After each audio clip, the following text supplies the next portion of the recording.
الخير عليكم حباب ديالي، كي درتو؟ لاباس عليكم بخير؟ كما كتشوفوا الاجواء هنايا كما ديما الروتين اليومي، العشيه تخرج بيبي، صباح خرج بيبي.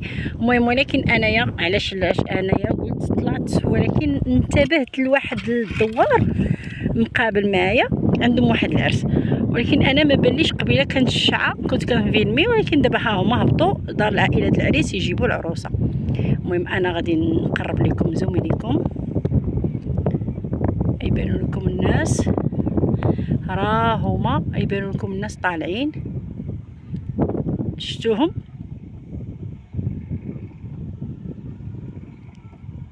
الطقطقه الجبليه، الناس طالعين دابا غاديين بالعروسه.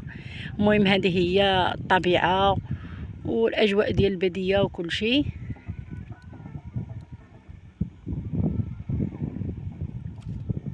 العروسه كتركب على العود، هما تيركبوا على البغال وغاديين كيعشقوا في النبي، والعائله ديالها كتكون تودعت معاها. كتبان لكم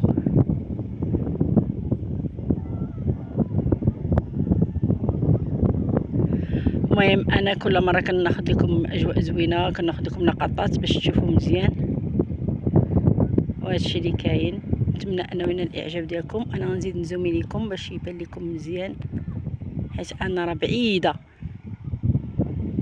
شكرا بزاف على المتابعه، شكرا بزاف على اللايكات ديالكم، شكرا بزاف على المشاهده، شكرا بزاف بزاف بزاف بزاف بزاف. وهذه هي الاجواء ديال البلاد ديالنا، الجبل.